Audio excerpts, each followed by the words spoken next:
Bhatli block कमगाँ Shakuntala Vidyadhar महिला स्नातक महाविद्यालय रे छात्री स्मृति बारिकों सभापतित्व रे गुरुदिवस पालन अवसर रे एक सभा अनुष्ठित होइथिला। एही सभारे महाविद्यालय अध्यक्ष डॉक्टर रतिकांत साहू मुख्य अतिथि, अध्यापिका सुनीता प्रधान मुख्य वक्ता एवं अध्यापक मुकेश भोई सम्मानित अतिथि भाव में जोगदे गुरु शिष्यर परंपरा संपर्क में आलोचना पूर्वक नीति शिक्षा प्रदान करथिले। छात्री शुभश्री कांड अतिथि परिचय प्रदान करथिबा बेले उपस्थित छात्री माने निज निजर वक्तव्य प्रदान करथिले। छात्री शिवानी, करिश्मा, ज्योति, मुक्तिप्रदा, मुस्कान, तृप्ति प्रमुख प्रारंभिक संगीत गान करथिले।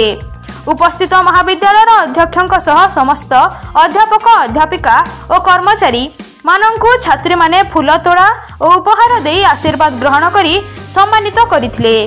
छात्री ज्योति बारिक धन्यवाद अर्पण करथिले। परिशेष रे छात्री मानंक द्वारा सांस्कृतिक कार्यक्रम अनुष्ठित होइथिला।